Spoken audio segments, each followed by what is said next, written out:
খ বাবা মা কাকু কাকিমা এগুলো বলা শেখায় আমাদের মায়েরা। মনে রাখবেন, সমাজ তৈরি হয় মেয়ে থেকে। এটা জেন্ডার কোনো ডিফারেন্সিয়েশন নয়, এটা আমি হলফ করে বলতে পারি। এইটুকু বিদ্যা বুদ্ধি যাদের নেই তারা মূর্খ, তাদের কান কালা আছে, তাদের কানে আওয়াজটা পৌঁছাবে না, তাদেরকে আমি আলাদা জাতি হিসেবে তৈরি করে দিচ্ছি। এটুকু বেসিক। আমরা কথা বলা শিখি মায়ের কাছ থেকে, আমরা কথা বলা শিখি মেয়ের কাছ থেকে। আমি তো জন্ম নেওয়ার কথা বাদই দিলাম। এই সমাজে যদি পরিষ্কার করতে হয়, এই সমাজ যদি সুন্দর করতে হয়, এই সমাজ যদি মানবতায় ভরিয়ে তুলতে হয়, তাহলে নারী এবং শিক্ষা এই দুটোকে যদি কম্বাইন আমরা না করতে পারি, তাহলে আমরা অন্যকে কি বলবো সে পরের কথা। আমরা রোজ আয়নাতে যে মানুষটাকে দেখি, আমাদের নিজেদেরকে দেখি, এই নিজেদেরকে আমরা কি উত্তর দেব? সমাজের জন্য আমরা কি করেছি? যখন নারী এবং শিক্ষা এই দুটো জিনিসের উপরে সমাজে বারবার আঘাত হেনে যাচ্ছে, তখন আমরা উৎসব করছি। এই উত্তরটা আমরা দেব? আমরা নিজেদের কাছে এই উত্তরটা দেব?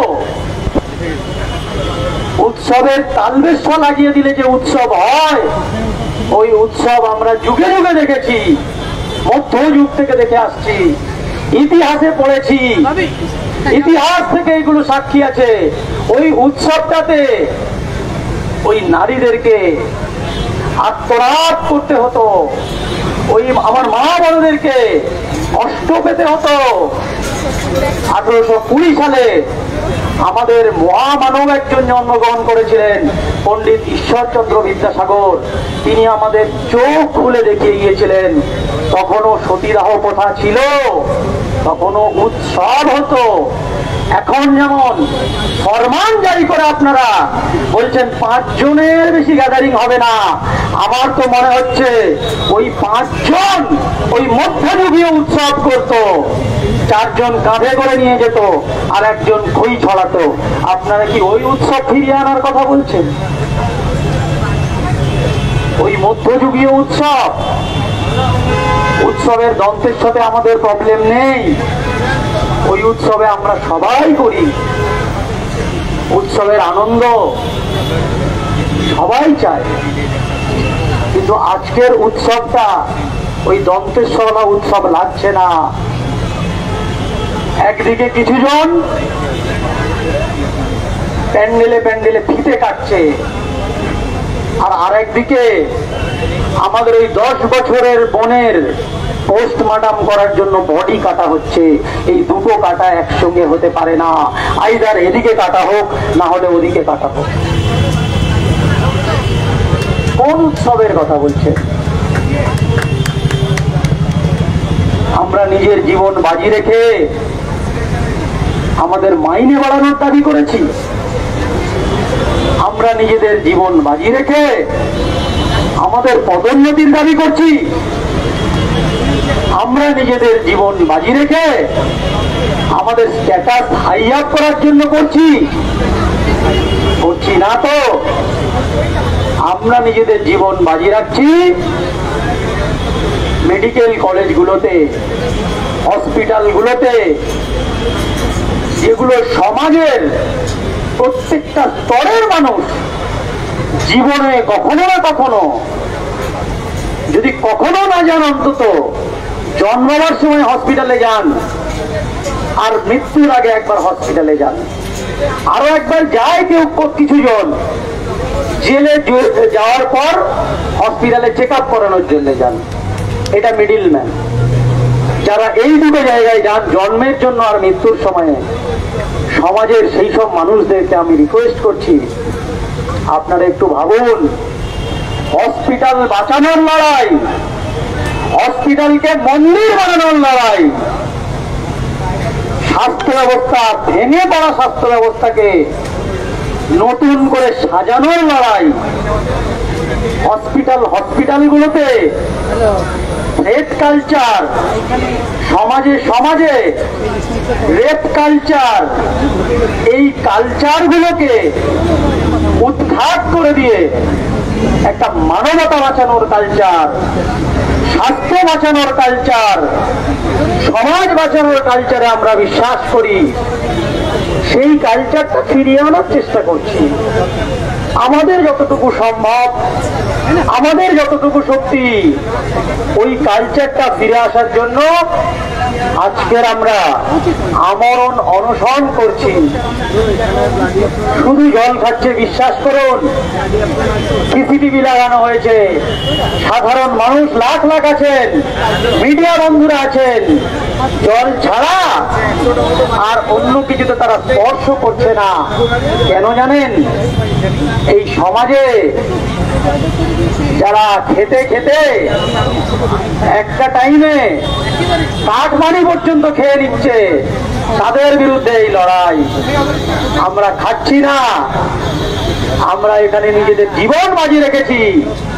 সমাজ ব্যবস্থা পরিবর্তন করার দৃঢ়তা নিয়ে বসেছি। সব যুদ্ধ হয়তো জেতা যায় না, কিন্তু আমাদের সেই দৃঢ়তা আছে। আমরা জানিয়ে দিতে চাই, সমস্ত যুদ্ধ হয়তো জেতার জন্য নাও হতে পারে, কিন্তু ওই যুদ্ধক্ষেত্রে কেউ ছিল না, কেউ আছে, এটা বোঝানোর জন্য আমাদের লড়াই। এই যুদ্ধক্ষেত্রে আমরা আছি, ভুলে যাবেন না। 50 বছর পর, 100 বছর পর, 200 বছর পর, 500 বছর পর আমরা হয়তো থাকবো না, কিন্তু আমরা এই ছাপ রেখে যাচ্ছি। এই যুদ্ধটা আমরা ফাঁকা মাঠে খেলার জন্য নয়, এই ব্যাটেল ফিল্ডে আমরা আছি। আমরা এই যুদ্ধ আমরা দাঁড়িয়ে আছি, আমাদের জীবন নিয়ে দাঁড়িয়ে আছি, এটুকু আমরা বলে দিতে চাই। এই লড়াইটা এখনো কেউ বুঝতে পারছে না। কারা বুঝতে পারছে না? বেসিক জিনিস, সিন্ডিকেটের মাথা, রেড কালচারের মাথা, অমুক মাথা, তুমুক মাথা, আমরা এগুলোকে মানুষ মনে করি না। দুঃখের সঙ্গে জানাচ্ছি, মার্জিত ভাষায় আমি বলতে চাই, আমরা এগুলোকে জানোয়ার মনে করি। আর ওই জানোয়ারের শুধু মাথা নয়, আমরা মাথাও চাই, ধড়ও চাই, বডিও চাই, লেজ পর্যন্ত চাই। এই দৃঢ়তা নিয়ে আমরা বসেছি আমাদের জীবন বাজি রেখে। সমাজে কেন এমন হবে? কালচারটা ছোট জায়গা থেকে শুরু হয়েছে, কালচারটা বড় জায়গা থেকে শুরু হয় না। সমাজে সমাজে ছোট একজন সাধারণ মানুষ, তার সাধারণ কাজে থ্রেট দেওয়া হচ্ছে, রাস্তাঘাটে চলতে ফিরতে থ্রেট দেওয়া হচ্ছে, বাজারে বাজারে থ্রেট দেওয়া হচ্ছে, সমাজের আনাচে কানাচে থ্রেট দেওয়া হচ্ছে। সাধারণ মানুষের যে বেসিক, যে মৌলিক অধিকার, সেগুলোতে কেন থ্রেট আসছে? থ্রেট আজকে কোন পর্যায়ে পৌঁছে গেছে? কয়েকজন অনশনকারী, তাদের সঙ্গে কয়েকজন সাধারণ মানুষ এখানে এসে দাঁড়িয়ে আছে, একটা টয়লেট বসানোর জন্য ফাইট করতে হচ্ছে, একটা জলের ব্যবস্থার জন্য ফাইট করতে হচ্ছে। সমাজ ফোর্স করে নেবে না গেলে এমন হয়। এই যে সমাজের অবক্ষয়, এই মানসিকতার অবক্ষয়, আমাদের যুদ্ধ ওই মানসিকতার বিরুদ্ধে। বেশ কয়েকজন আমাদেরকে বারবার বলছে, তোমাদের এই দাবি, ওই দাবি, এই দাবি নিয়ে তোমরা এত কঠিন লড়াই করছো। আমরা বারবার তাদেরকে বলতে চাইছি, এই দাবিগুলোর লড়াই তো বটেই, কিন্তু মনে রাখবেন, আমরা শুধু এই দাবির নিয়ে লড়াই করছি না, আমরা ওই ঘুম ধরা মানসিকতার বিরুদ্ধে লড়াই করছি, যারা এই দাবিকে অন্যায্য বলে মনে করছে। একবার সামনে আসুন, বলুন যে এই দাবিগুলো অন্যায্য, এইগুলো বলার মতো কিন্তু আপনাদের সাহস নাই। কারণ যে দাবিগুলো আমরা করেছি এই দাবির জন্য লড়াই করতে লাগে না, এগুলো আপনার বেসিক দায়িত্ব ছিল, আপনি সেই দায়িত্ব ফেল করছেন। এই প্রত্যেকটা দাবির জন্য কোনো লড়াই করতে লাগে না, এই দাবিগুলো বেসিক দায়িত্বের মধ্যে আপনার পড়ে। যখন আপনি এই দায়িত্বগুলো ফেল করছেন তখন আমাদের এই অনশনের মাধ্যমে জীবন বাজি রেখে আপনাদের চোখে আঙুল দিয়ে দেখিয়ে দিতে হচ্ছে যে এই জিনিসগুলো সমাজের বেসিক রাইট, এই জিনিসগুলো দেওয়া দরকার। এই দায়িত্ব থেকে আপনি ফেল করছেন।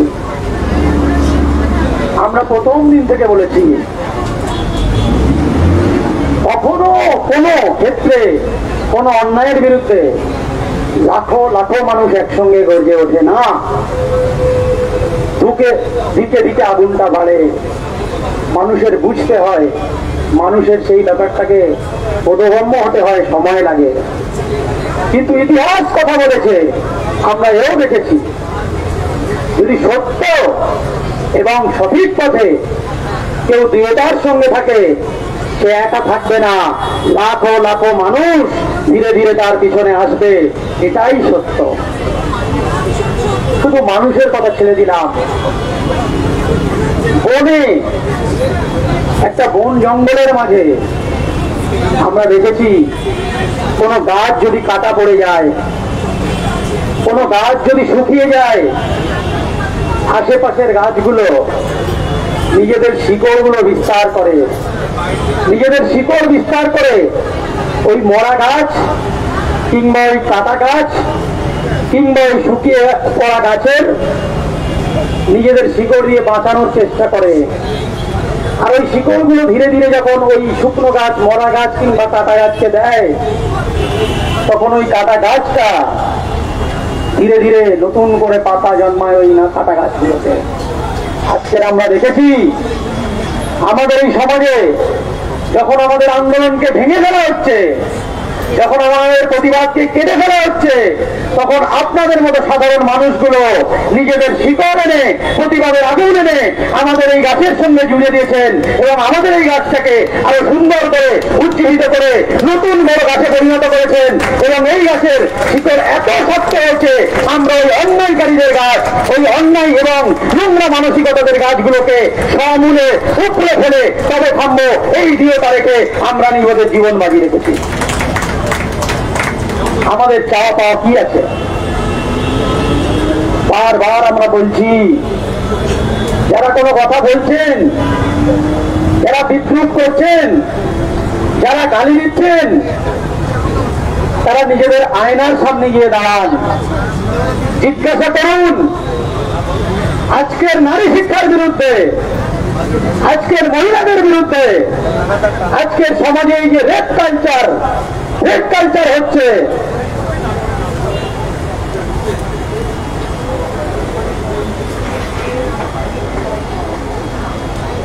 এই যে নারীদের বিরুদ্ধে, সমাজের মা বোনদের বিরুদ্ধে রেপ কালচার, থ্রেট কালচার করার চেষ্টা চলছে,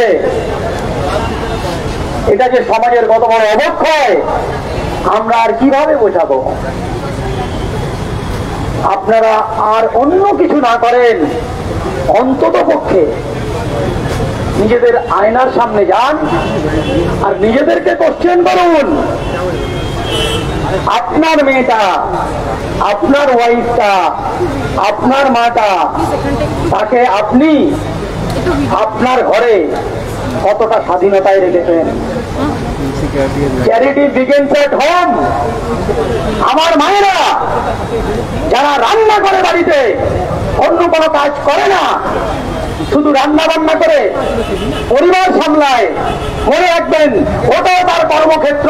ওই কর্মক্ষেত্রে আমরা সিকিউরিটি চাই, ওই কর্মক্ষেত্রে আমরা সাম্যতা চাই। ভুলে যাবেন না, এই প্যাট্রিয়ার্কির যে সমাজ, সর্বস্তরে মহিলাদেরকে না উঠতে দেওয়ার সমাজ, একটাই কারণ তাদের, অন্য কিছু নয়। তারা জানে যে নারী শক্তি অনেক শক্তিশালী, মা দুর্গার 10টা হাত অনেক শক্তিশালী, তাই তাদের ভিন্ন মানসিকতা নিয়ে তারা সারা জীবন ধরে চক্রান্ত করে, বই পড়ে, উজ্জীবিত হয়ে চক্রান্ত করে এই জিনিসগুলো করতে থাকে। তারা জানে যদি নারী শক্তি একবার এই সমাজে বেরিয়ে আসে, একজন নারী যদি ভালো শিক্ষা নিয়ে নেয়, সমাজে তাদের পালাবার কোনো পথ থাকবে না।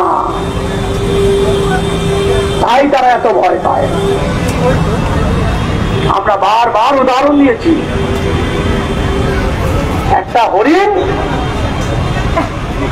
তার স্পিড হচ্ছে 98 to 100 কিলোমিটার পার আওয়ার, আর একটা বাঘ সিংহের স্পিড হচ্ছে 60 to 65 কিলোমিটার পার আওয়ার। তারপরেও বাঘেরা ওই সিংহরা হরিণগুলোকে ধরে ধরে খায়। কেন জানেন? কারণ ওই হরিণ যখন দৌড়ায় বারবার ভয়ে পিছনের দিকে তাকায়, বারবার ভয়ে পিছনের দিকে তাকায়।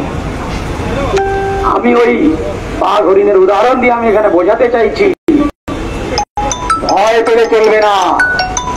আমাদের অনেক শক্তি আছে, আমাদের সংখ্যা কম থাকতে পারে, আমরা ভয় পেয়ে বারে বারে পিছনের দিকে তাকাচ্ছি বলে আজকে হয়তো আমরা কোনোভাবে দুর্বল হয়ে যাচ্ছি, মানুষের মনে হতে পারে। কিন্তু মনে রাখবেন, এই এরকম ভাবে যখন স্পিডটা আমরা দেখাবো, ওই যারা সমাজের নোংরা মানসিকতা নিয়ে যারা আমাদের আক্রমণের জায়গায় আছেন, হয়তো মনে করছেন আপনারা ইজিলি আক্রমণ করে নেবেন, আপনাদের অনেক শক্তি আছে, কিন্তু না, মনে রাখবেন আমাদের স্পিড অনেক বেশি আছে। আমরা ক্ষুদ্র হতে পারি, আমরা কম হতে পারি, কিন্তু আমরা যেদিন আমাদের স্পিডটা তৈরি করব, আপনারা পাশে তো দূরের কথা, আপনাদেরকে এই মাঠে ময়দানে কোথাও দেখা যাবে না।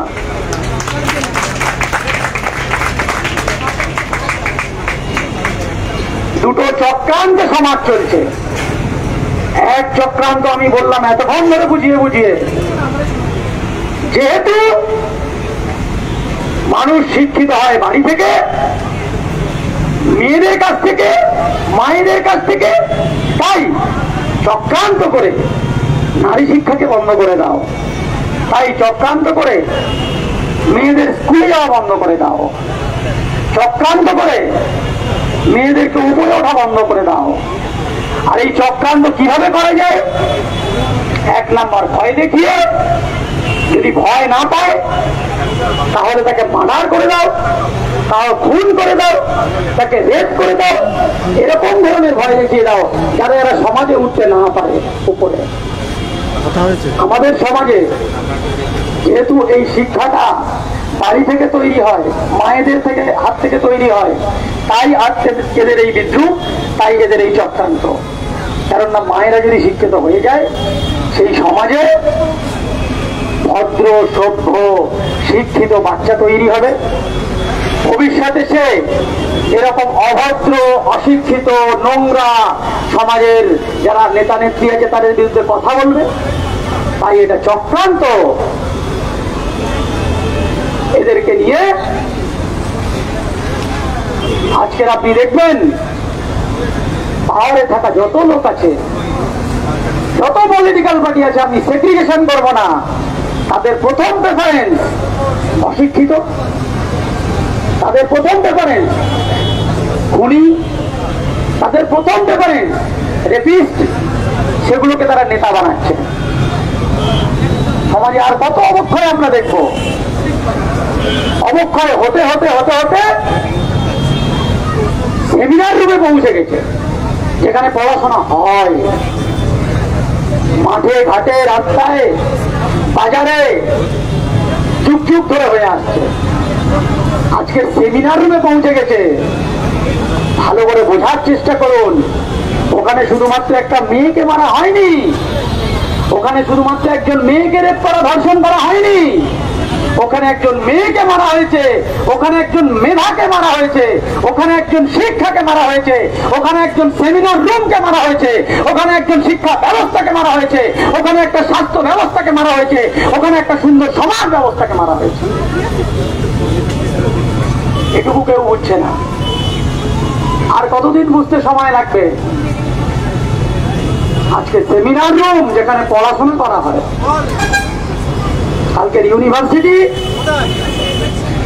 পরশুদের স্কুল, তারপরের দিন পাঠশালা, তারপরে শিক্ষার কোনো জায়গা বাকি থাকবে না। তারপরে এই দুষ্কৃতিগুলো চলে যাবে বাড়ি বাড়ি, যে মায়েরা বাবা বলা শেখাচ্ছে, মা বলা শেখাচ্ছে, কথা বলা শেখাচ্ছে, সেই মাগুলোকে ধরে ধরে মারে। সবারই ভাবে অবক্ষয় কেন? আমাদের এখনো বিবেক উদ্ধৃত হবে না? এখনো আমরা জানবো না? সিম্বলিক করে দিয়ে ডাক্তারদের প্রচেষ্টা, ডাক্তারদের অনশন, এই সিম্বলিক করে দিয়ে সমাজ থেকে আলাদা করার যে প্রচেষ্টা, বারবার বলছি যে ডাক্তার সে প্রথমে একজন মানুষ, যে ডাক্তার সে কোনো মায়ের সন্তান, যে ডাক্তার সে কোনো বোনের ভাই। এই লড়াইটা ডাক্তারদের লড়াই নয়। আমার বোন মারা গিয়েছিল, আমার বোনকে মারা হয়েছে, আমার বোনকে রেপ করা হয়েছে, মনে রাখবেন সবাই যুদ্ধে নেমেছে। ওই বোনের যারা নিজেকে ভাই বলে মনে করে সেই ভাইয়েরা যুদ্ধে নেমেছে, ওই বোনের যারা নিজেদেরকে বাবা, যারা বাবার জায়গা থেকে নিজেদেরকে বাবা মনে করে তারা যুদ্ধে নেমেছে। আজকের আপনারা যারা মা মনে করেন তারা মায়েরা যুদ্ধে নেমেছে। যারা ওই বোনকে মানুষ মনে করে সেই মানুষগুলো যুদ্ধে নেমেছে। এই যুদ্ধটা ছোট নয়, এই যুদ্ধটা কোনোভাবে শুধুমাত্র ডাক্তারদের যুদ্ধ বলে আলাদা করে ছোট করে দেখার কোনো জায়গা নাই। এটা আমরা বারবার বলছি। আর আমাদের দাবির মধ্যে স্বাস্থ্য ব্যবস্থার দিকে ফোকাস কেন, আমি সেটাও এক্সপ্লেন করলাম। এই স্বাস্থ্য ব্যবস্থা এমন একটা জায়গা, আমাদের প্রত্যেকটা মানুষের দরকার পড়ে আমাদের এই স্বাস্থ্য ব্যবস্থাটা যদি স্বাস্থ্য মন্দিরের জায়গায় যদি না হয়, তাহলে ভবিষ্যতে কি হবে? আর স্বাস্থ্য ব্যবস্থা, শিক্ষা ব্যবস্থা, নারী শিক্ষা, এই কয়েকটা জিনিসের বিরুদ্ধে যাদের যুদ্ধ, আমাদের যুদ্ধ তাদের বিরুদ্ধে। ইউনিভার্সিটি অফ সাউথ আফ্রিকার সামনে একটা ফলক করে লেখা আছে, যদি সমাজ ব্যবস্থাকে, যদি একটা দেশকে, যদি একটা সমাজকে আপনি নষ্ট করতে চান, ভেঙে ফেলতে চান, তাহলে বেশি কিছু করতে লাগবে না, একটা কাজ করলেই হবে। ও কাজটা কি জানেন? শুধুমাত্র ওই সমাজের যারা স্টুডেন্ট আছে, ছাত্র আছে, তাদেরকে এক্সামে চিটিং করতে ছেড়ে দিন। ওরা এক্সামে শুধু চিটিং করবে। আমি তো আমাদের মেডিকেল কলেজের যে ঘটনাগুলো ঘটেছে, আমাদের শিক্ষা ব্যবস্থায় যেগুলো ঘটছে, টাকা নিয়ে পাস করানো, ধমক দিয়ে পাস করানো, ধমক দিয়ে পাস করা, এগুলো ছেড়ে দিলাম। আমি নর্মাল একটা শিক্ষা ব্যবস্থার কথা বলছি। যারা শুধুমাত্র চিটিং করতে যদি ছেড়ে দেন, ওই চিটিং করার যে ছেলেটা বড় হবে, শিক্ষা নিয়ে বড় হবে, ওই বড় ছেলেটা হওয়ার পর, শিক্ষিত হওয়ার পর কি হবে না, ও যে ওই চিটিং করার পর যে ডাক্তারটা হবে, ও মানুষ মারবে। চিটিং করার পর ও যে ইঞ্জিনিয়ার হবে, ও বিল্ডিং ভাঙবে, ব্রিজ ভাঙবে। চিটিং করার পর ও যে শিক্ষক তৈরি হবে, ও সমাজে চিটার স্টুডেন্ট তৈরি করবে। ওই চিটিং করার পর ও যে সাধারণ মানুষ তৈরি হবে, ও চিটিং করবে।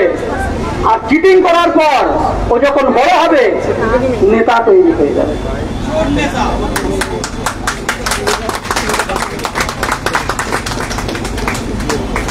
ইউনিভার্সিটি অফ সাউথ আফ্রিকার ওই মাইল ফলকটা আমরা আমাদের বুকে গেঁথে নিয়েছি। আমরা আমাদের কলেজের মিটিং এ, আমাদের নিজেদের জিবি মিটিং এ আমরা নিজেরা পরিষ্কার করে দিয়েছি। খেয়াল করে দেখতে পারেন আমাদেরই সহযোগিতা অনুষ্ঠুপটা শুধুমাত্র এমডি নয়, ডিএম করছে। ডিএম যারা মানে বোঝে না, তারা জীবনেও বুঝবে না ডিএমটা কি জিনিস। ডিএম করা একজন স্টুডেন্ট, ডিএম পড়াশোনা করছে,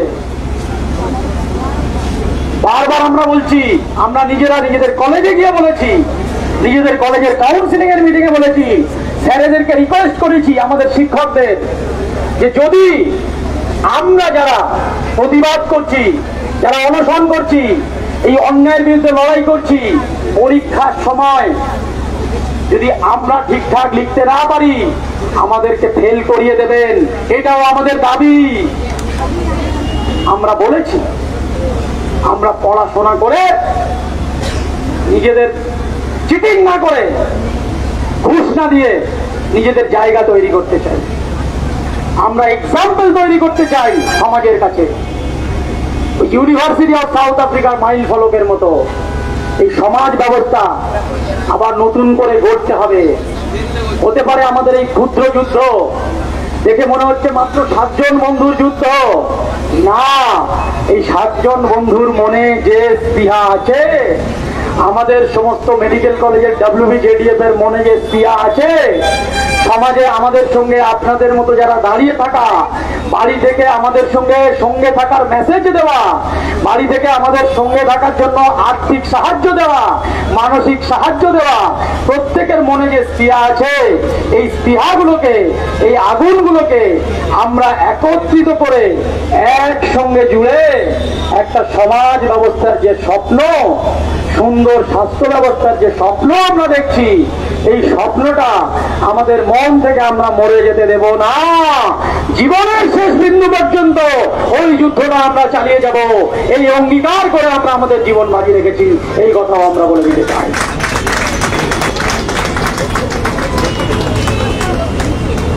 কি দরকার ছিল?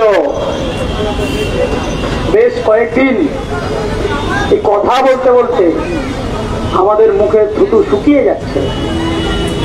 আমরা দেখে এসছি 85 years old, 90 years old দাদু, আমাদের সম্মানীয় দিদিমারা নিজেদের জীবন বাজি রেখে রাস্তায় হাঁটতে নেমেছেন, নাতির হাত ধরে হাঁটতে নেমেছেন, মিছিলে মিছিলে হাঁটতে নেমেছেন, হুইল চেয়ারে করে হাঁটতে নেমেছেন। এবং যারা, আমি দুঃখের সঙ্গে জানাচ্ছি, মানুষ এত অন্ধ কি করে হতে পারে, এত বোবা কালা কি করে হতে পারে, কেন শুনতে পাচ্ছে না? আরে যারা সমাজে স্পেশালি অ্যাবেল যারা আছেন, যারা হাঁটতে ঠিক মতো পারেন না, যারা চলতে ঠিক মতো পারেন না, দেখতে ঠিক মতো পারেন না, হুইল চেয়ারে করে একে অন্যের হাত ধরে আমাদের এই সত্যের লড়াইয়ে রাস্তায় নেমেছেন। কেন জানেন? তাদের পা হয়তো প্রবলেম ছিল, চোখে হয়তো প্রবলেম ছিল, হাতে হয়তো প্রবলেম ছিল। আমরা বিশ্বাস করি তাদের শীত দেওয়াতে কোনো প্রবলেম নেই, বাকিরা যারা এখনো আসছেন না তাদের শীত দেওয়াতেই প্রবলেম। আমরা কতবার বলবো? প্রতীকী ভাষায় বলেছি, প্রতিবাদের ভাষায় বলেছি, আন্দোলনের ভাষায় বলছি, শেষ পর্যন্ত এসে আমাদের আর রাস্তা নেই। আমরা নিজেদের জীবন বাজি রেখে বলছি, একটু সোজা হয়ে দাঁড়ান, অন্যায়টাকে অন্তত অন্যায় বলে বলুন, এটুকুই যথেষ্ট। জীবনে সঠিক পদক্ষেপের জন্য অন্যায়টাকে অন্যায় বলে অ্যাকসেপ্ট করাই হচ্ছে প্রথম পদক্ষেপ। আপনাদের জীবনে, আপনাদের চোখে কোন ছানি পড়ে গেছে যে আপনারা দেখতে পাচ্ছেন না? আপনাদের জীবনে কোন প্রলেপ পড়ে গেছে আপনারা বুঝতে পাচ্ছেন না? সমাজে সমাজে, বাড়িতে বাড়িতে এই আলোচনাগুলো কেন উঠে আসছে না? সামাজিকতার যে এই অবক্ষয়, এই ঘুণ ধরা সমাজ নিয়ে আপনি সিটি অফ জয়টাকে সিটি অফ জয় রাখতে পারছেন না। সিটি অফ ভয়ে পরিণত হয়ে গিয়েছে।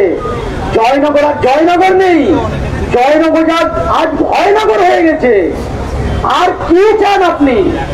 সমস্ত শহরকে আপনি, সমস্ত গ্রামকে আপনি ভয়ের শহর, ভয়ের গ্রাম তৈরি করতে চাইছেন। এখনো আপনারা আপনাদের টুইটার হ্যান্ডেলে, আপনাদের ফেসবুক হ্যান্ডেলে, আপনাদের সর্বোপরি এই অসুবিধা হচ্ছে কারণ কোনো প্রবলেম হচ্ছে কিছু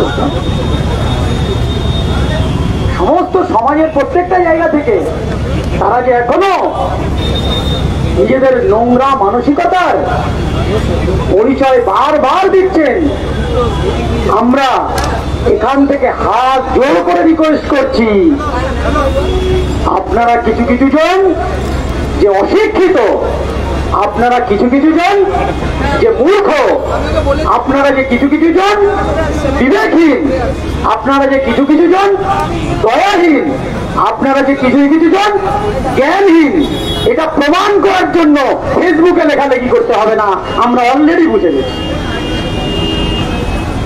আর কতবার প্রমাণ করবে? একটু নিজের বাড়ি যান, নিজের ফ্যামিলির সঙ্গে 10 মিনিট বসুন। আমরা যে গণতান্ত্রিক পদ্ধতিতে 10 ঘন্টা ধরে জিডি করি, আপনারা বাড়িতে যান, নিজেদের ফ্যামিলির সঙ্গে বসুন, গণতান্ত্রিক ওয়েতে 10 মিনিট জিডি করুন। সেখান থেকে দেখুন আপনার মায়ের কি মতামত, আপনার বোনের কি মতামত, আপনার ওয়াইফের কি মতামত। দেখবেন, আমি বিশ্বাস করি আপনার মতামতের সঙ্গে তাদের মতামত মিলবে না। যুগ যুগ ধরে যে ঘটনাগুলো ঘটে আসছে, আমরা কি আবার মধ্যযুগে ফিরে আসছি? ফরমান জারি করা হচ্ছে, মেয়েরা রাতের বেলা বেরোতে পারবে না।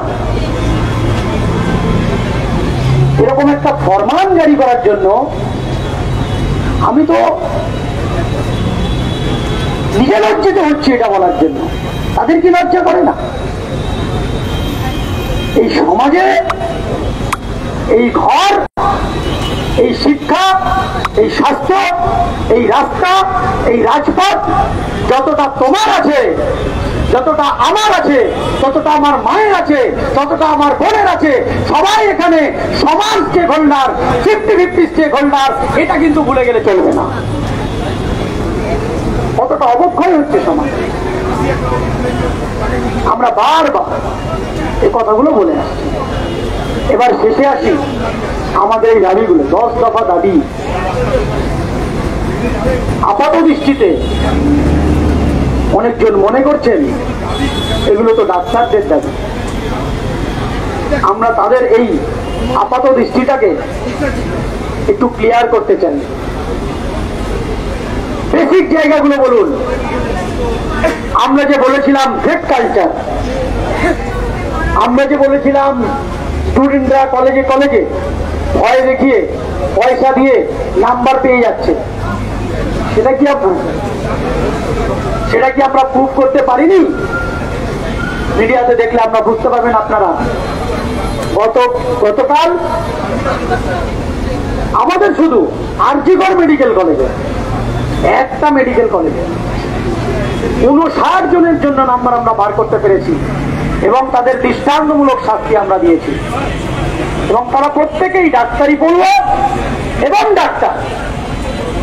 তাহলে যারা বলছেন যে ডাক্তাররাই জড়িত, ডাক্তাররাই ঘটনা ঘটছেন, তাদেরকে আমি বারবার বলছি, ডাক্তার হলে কিন্তু ছাড় পাবে না। অন্যায়কারী প্রথমে অন্যায়কারী হয়, তারপরে অন্য কিছু হয়, তারপরে ডাক্তার, তারপরে মাস্টার, তারপরে প্রথম সে অন্যায়কারী। আমাদের যুদ্ধ শুরু হয়েছিল, রাক্ষস বলতে পারি আমি একজন, রাক্ষস বলতে পারি আমি এখন মিস্টার সন্দীপ ঘোষ। আমি ডাক্তারও বলছি না এখন, মিস্টার সন্দীপ ঘোষের বিরুদ্ধে আমাদের। তিনি একজন ডাক্তার ছিলেন, তিনি একজন অর্থোপেডিক সার্জন ছিলেন। তাহলে ডাক্তার বলে আলাদা করার কিছু জায়গা নাই।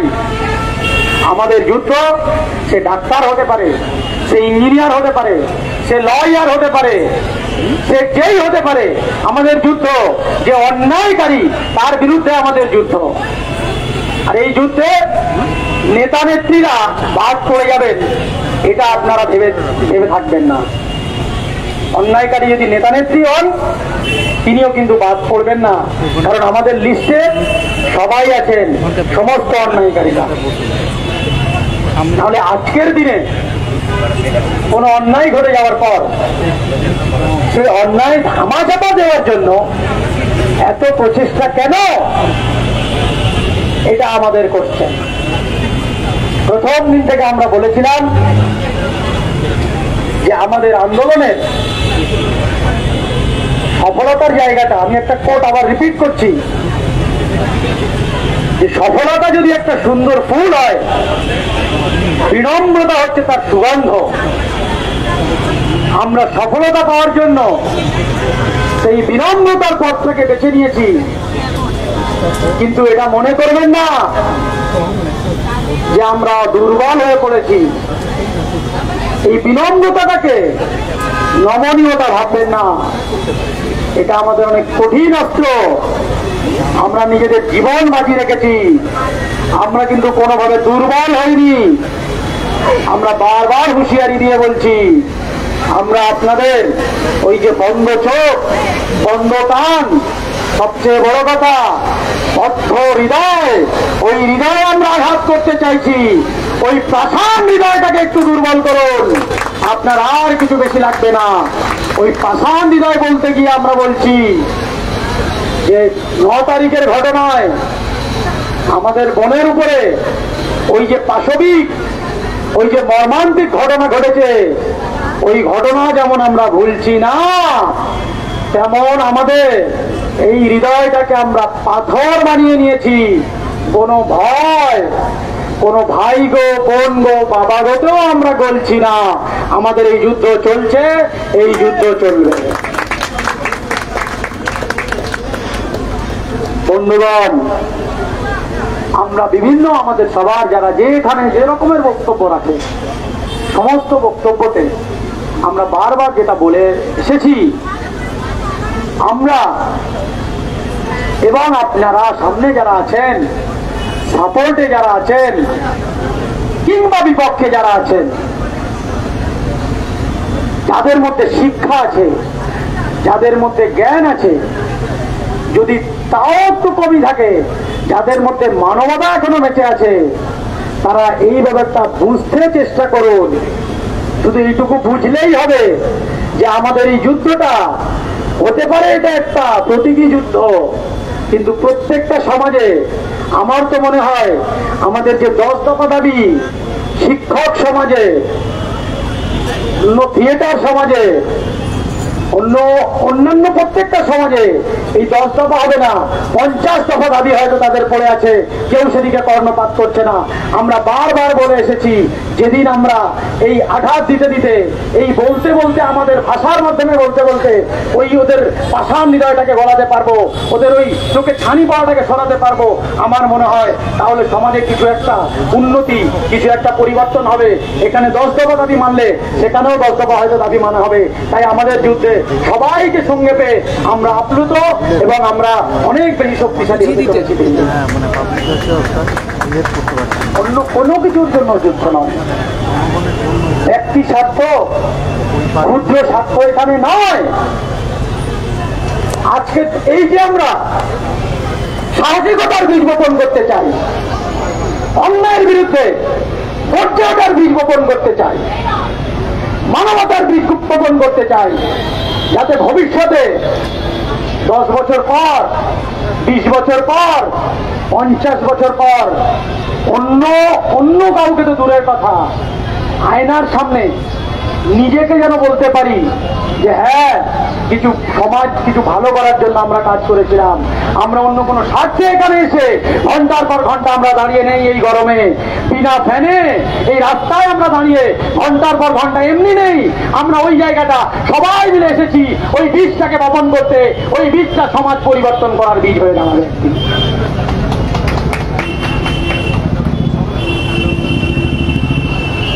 কেএমসি, কলকাতা মিউনিসিপ্যাল কর্পোরেশন, আমরা বারবার কল করে তাদেরকে বলছি জলের জন্য, যাতে বায়ো টয়লেটে জলটা আসে, কিন্তু কোনো কলের আমরা রেসপন্স পাচ্ছি না।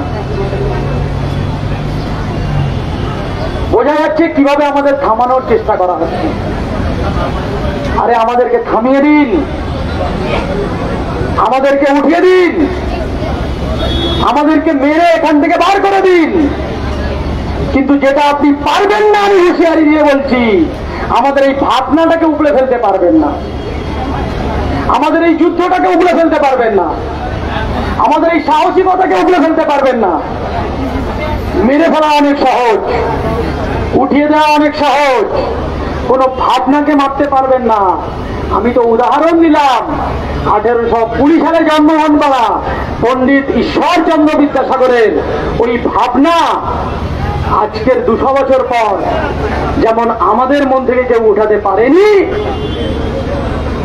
নেতাজি সুভাষচন্দ্র বসুর ভাবনা, মাতঙ্গিনী হাজরার ভাবনা, তিতিলতা ওয়াদ্দেদারের ভাবনা, ভগৎ সিং এর ভাবনা, আশফাকুল্লাহ খানের ভাবনা যেমন আমাদের মন থেকে কেউ উঠিয়ে দিতে পারেনি, আজকেও আমাদের গুটি কয়েক এই মানুষজনকে, এই সত্যির সৈনিকদেরকে আপনি মেরে দিতে পারেন, অবরোধ করতে পারেন, অবহেলা করতে পারেন, কিন্তু মনে রাখবেন এই ভাবনাকে কেউ কোনোদিন মারতে পারে না, কেউ কোনোদিন মারতে পারবে না। এই শক্তিটা যুগে যুগে জয়ী হয়েছে, এই শক্তিটা আবার জয়ী হবে, এটা আমি বারবার ঘোষণা করি।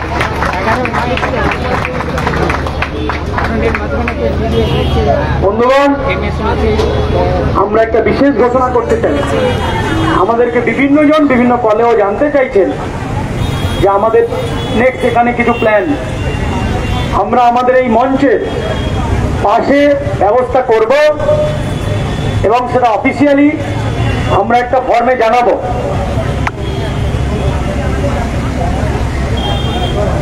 এই মুস্তাফি বলবো ওটা অনুষ্ঠান, ঠিক আছে? আমাদের কিছু প্ল্যান আছে সুচিন্তিত, আমরা একটু অফিসিয়ালি ঘোষণা করে দেবো। আমি টেস্ট রিলিজ করে আমরা অফিসিয়ালি ওটা ঘোষণা করব। তবে এটুকু বলতে পারি, আপনাদেরকে ধন্যবাদ দিয়ে আমি ছোট করব না, এটা ধন্যবাদ দেওয়ার জায়গাই নয়। আপনারা যে ত্যাগ দেখাচ্ছেন, আপনারা যে সাহসিকতা দেখাচ্ছেন, আমি তো বলবো খুন ধরা সমাজ ভাঙার জন্য আপনাদের এই উপস্থিতিটাই যথেষ্ট, আর কিছু লাগবে না, এটাই অনেক বড় হয়ে গেল। আপনারা যে বুঝিয়ে দিচ্ছেন, আপনারা যে বুঝিয়ে দিচ্ছেন যে আপনারা, আমরা একা নই, আর আপনারা এখনো ঘুমিয়ে পড়েননি। ঘুমন্ত মানুষকে যেমন ঘুমন্ত মানুষ ওঠাতে পারে না, কিন্তু জাগ্রত মানুষ লাখো লাখো ঘুমন্ত মানুষকে ওঠাতে পারে। এটাই আপনার বারবার প্রমাণ করছেন আমাদের সঙ্গে। আমি বিশ্বাস করি আপনাদের এই জাগ্রত মানসিকতা, আপনাদের এই বিনম্র মানসিকতা, আপনারা যে এসেছেন, অনেকে নিজেরা, আমাদের ভাই বোনেরা খাচ্ছে না বলে নিজেরাও খাওয়া দাওয়া ছেড়ে দিয়েছেন। আমরা তো শুনছি, আমার মায়েরা, আপনি আমার এরকম দিদিরা এসে আমাদেরকে বলছেন, কাকিমারা এসে বলছেন যে বাবা তোমরা খাচ্ছ না দেখে আমরাও খাচ্ছি না। আমরা রিকোয়েস্ট করব আপনারা একটু খাওয়া দাওয়া করুন, কারণ আপনারা এই রকম জায়গাতে এসেও এই যে সাহসিকতার পরিচয় দিয়েছেন, এটাই অনেক যথেষ্ট, এটাই যথেষ্ট। আপনারা সুস্থ থাকুন, আর ওই অবরোধটা, খুন ধরা সমাজ মরে যাক, আপনারা জাগ্রত থাকুন, আপনারা সুস্থ থাকুন, এটা আমরা বারবার বলেছি। যদি কেউ তার নিজেকে পরিষ্কার না করতে পারে, তার জন্য সেটা লজ্জা। যদি কেউ তার ঘর পরিষ্কার করতে না পারে, তার জন্য সেটা লজ্জা। আমাদের মনে হয় যে নিজেকে পরিষ্কার করতে পারে না, যে ঘর পরিষ্কার করতে পারে না, তার ঘর থাকার অধিকারই নাই। আজকের যারা পলিটিক্যাল বাবুরা, পলিটিক্যাল নেতা নেত্রীরা যারা নিজেদের ঘর সাফাই করতে পারছেন না, তাদের ঘর থাকার অধিকার নেই, এটা আপনারা মনে করে রাখুন, এটা আপনারা মনে গেঁথে নিন। কোনো কিছুর অধিকার পেতে গেলে তাকে পরিষ্কার পরিচ্ছন্ন রাখতে হয়, যেটা আপনারা এখনো করতে পারছেন না। বারবার বলে দিচ্ছেন, কেউ দুজন নিজেদের মতামত রেখে। আজকের মালদা থেকে কোনো বিধায়ক, মুর্শিদাবাদ থেকে বিধায়ক হুমকি দিয়ে দিলেন, আর ওই বিধায়কদের যিনি সরকার, ওই বিধায়কদের যিনি নেতা নেত্রী, তারা বলে দিলেন ওটা একটা বিচ্ছিন্ন ঘটনা, তার নিজের মতামত। সেই উদ্দেশ্যে আমি বলছি, তিনি বলছেন যে 50,000 লোক নিয়ে যাব জেল খেটে আসে যাওয়ার পর, জেল খেটে আসার পর 50,000 লোক নিয়ে হসপিটালে চলে যাব।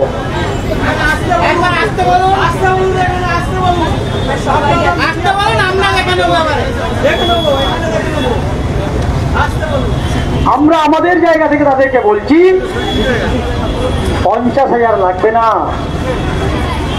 আপনি 5,000 লোক নিয়ে আপনার নেত্রীর সামনে ধর্নায় বসে যান, আর বলুন যে ম্যাডাম, আমি একটা হসপিটাল ভাঙতে যাওয়ার কথা যে ভেবেছিলাম, ওই ভাবনাটাকে আমি চেঞ্জ করলাম। আমি এখানে অবস্থান বিক্ষোভ করছি, আমি অনশন করছি, প্লিজ একটা হসপিটাল নয়, মুর্শিদাবাদের বুকে 10টা হসপিটাল করে দিন। আপনার যে ওই বিক্ষুব্ধ মানসিকতা, আপনার যে প্রতিবাদী মানসিকতা, সেটা আমাদের বিরুদ্ধে না ইউজ করে আপনি সমাজ সংস্কারের জন্য ইউজ করুন, তাহলে অনেক ভালো হবে। আমরা বারবার বলেছি, যদি 50,000 লোক আপনার সঙ্গে থাকে, তাহলে ওরা কিন্তু আপনার কাছ থেকে ভালো স্বাস্থ্য ব্যবস্থা পাওয়ার জন্য ছিল। ওই 50,000 লোক হসপিটাল ভাঙার জন্য ছিল না। আপনি ক্ষমতাটা পাওয়ার পর ওই 50,000 লোককে ভুল বুঝিয়ে হসপিটাল ভাঙানোর দিকে চেষ্টা করছেন। আমরা বলছি ওই 50,000 লোককে নিয়ে হসপিটাল গড়ার জন্য আসুন। পার্থক্য এটা, আপনি ভাঙতে চাইছেন, আমরা করতে চাইছি। আপনি নষ্ট করতে চাইছেন, আমরা সুন্দর করতে চাইছি। সমাজের এই সমাজ ব্যবস্থা, এই যে অবক্ষয়, আমরা যদি এই প্রতিবাদ না তুলতাম, আমরা মেনে নেওয়া প্র্যাকটিস করে নিয়েছিলাম। সমাজের এই অবক্ষয় নিজেদের চোখে দেখতাম আর ভাবতাম, রাস্তা কাটিয়ে সরে যেতাম যে আমার সঙ্গে হচ্ছে না, এটা অন্য কারোর সঙ্গে হচ্ছে। কিন্তু বিশ্বাস করুন, একটা সমাজ বাঁচতে গেলে প্রত্যেকটা মানুষ, সমাজের রিক্সাওয়ালা থেকে শুরু করে সমাজের চিফ মিনিস্টার পর্যন্ত সমান ক্ষমতা রাখে। এই ক্ষমতার কোনো আলাদা জায়গা নেই। আপনাদেরকে আমরা শাসন ব্যবস্থা, সেখানে শাসন করতে পাঠিয়েছিলাম, আমাদেরকে আমরা শাসানি করতে পাঠাইনি। শাসন করতে পাঠিয়েছি মানে শাসানি নয়। আপনাদেরকে শাসন ব্যবস্থা করতে পাঠিয়েছি মানে শোষণ করতে পাঠাইনি। আপনাদেরকে পাওয়ার দিয়েছি মানে ওই পাওয়ার ইউজ করে ভাঙার জন্য পাঠাইনি, গড়ার জন্য পাঠিয়েছি। এই বেসিক দায়িত্বটা বুঝুন, আর সেই বেসিক দায়িত্বটাকে আপনারা পালন করুন। আমরা বারবার কথা বলে আসছি। আমরা হতে পারে ডাক্তারদের আজকে প্রতীকী অনশন, আমরণ অনশনে এই দাবিগুলো প্রতীকী, কিন্তু মনে রাখবেন, আমি আবার বলছি রিপিটেডলি, আপনি যদি রাস্তায়, অলি গলিতে, পাড়ায়, বাজারে যান, দেখবেন তাদেরকে যদি আপনি ডেমোক্রেটিক প্রসেস দেন, আমাদের এই ডব্লিউবিগেটের জিবির মতো যদি একটা ডেমোক্রেটিক প্রসেস দেন, তারাও দেখবেন 10 দফা নয় 50 দফা দাবি বার করবে। অনেক মানুষের অনেক দাবি আছে, বুক ফাটা হাহাকার, বুক ফাটা চিৎকার, যারা শুনতে পাচ্ছেন না, আমি তো বলবো এই মাইকের আওয়াজটা যেন তাদের কানে পৌঁছায়। আর যতক্ষণ না তাদের কানে পৌঁছাবে আমরা বলতে থাকবো, আমরা বলতে বলতে টায়ার্ড হয়ে যাব, আবার বলবো। আমি বলবো না, অন্য কেউ বলবে, সামনে যারা দাঁড়িয়ে আছে তারা বলবে। যখন বলারও সাহস পাবো না, যখন বলারও পরিস্থিতি থাকবে না, তখন আমরা মন থেকে তাদেরকে ঘৃণা করব, মন থেকে তাদেরকে আমরা উপদেশ দিতে থাকবো যে আপনারা শুনুন, সমাজের যে রন্ধে রন্ধে প্রতিবাদের ভাষা তৈরি হয়েছে, সমাজে রন্ধে রন্ধে যে সাপ্রেস করার মেন্টালিটি তৈরি হয়েছে, প্রত্যেকটা ছোট থেকে ছোটতম জায়গাগুলোকে অ্যাড্রেস করুন, লুপ হোলগুলোকে বুঝুন, মানুষকে বলতে সুযোগ দিন, মানুষকে ভাবতে সুযোগ দিন। ভাবনা বলা এই জায়গাগুলোর কালচারগুলো আস্তে আস্তে সরিয়ে দিয়ে আপনারা থ্রেড কালচারকে মদত দিচ্ছেন, রেপ কালচারকে মদত দিচ্ছেন। এগুলোর বিরুদ্ধে আমাদের প্রতিবাদ। আর কিভাবে আমরা বলতে বারবার আমরা একই কথা রিপিটেডলি প্রত্যেকটা জনসভা, প্রত্যেকটা মাস কনভেনশন, প্রত্যেকটা জায়গা থেকে আমরা বলে আসছি। আমরা তো ছোটবেলা থেকে দেখে এসছি, যখন আমরা বাড়িতে থাকতাম না, দূরে থাকতাম, রাতের বেলা ঘরে ফিরতাম, দুপুরবেলা স্কুল থেকে ঘরে ফিরতাম, আমার মা আমার দিদি বারবার আমাদেরকে ফোন করতো যে তোরা আয়, তোরা খেয়েছিস, তোরা যদি না খাস তাহলে আমরা খেতে পাচ্ছি না। আজকের আমার সামনে আমার মায়েদের মতো, আমার বোনেদের মতো, আমার দিদিদের মতো, আমার বাবাদের মতো মানুষেরা সেই সুরটা এখনো বলছে, কারণ মানবতা বেঁচে আছে এদের কাছে। তাই এরা বলছে যে তোমরা খাচ্ছ না, তাই আমরা খেতে পাচ্ছি না। আমার বাড়িতে আমার মাও এই কথা বলতো, আমার বাড়িতে আমার দিদিও এই কথা বলতো। তাহলে আজকে আমরা বই লাগিয়ে এই প্রশ্নটাও করতে চাই, আজকে আমাদেরকে যারা ছোট ছোট ছেলে মেয়ে বলছে, আজকের আমাদেরকে যারা বাচ্চা বাচ্চা বলছে, তাহলে আজকের বাচ্চারা না খেয়ে বসে আছে, এই বাচ্চার সমাজে যারা নেতা নেত্রী মা বোনেরা, তারা কি খাচ্ছেন কি খাচ্ছেন না, এই কোশ্চেনটাও আমি করতে চাই। আমার মায়েরা তো খেতেন না, অন্তত আমার সামনে দাঁড়িয়ে থাকা মায়েরা তো খাচ্ছেন না, অন্তত কষ্ট পাচ্ছেন খেতে গিয়ে। আমার এটা কোশ্চেন থেকে গেল যে তারা কি খাওয়া দাওয়া করছেন, বিরিয়ানি পোলাও ফ্রাইড রাইস চা খাচ্ছেন কি খাচ্ছেন না, সেটাও আমার জানার ইচ্ছা, আমার ইচ্ছা করে।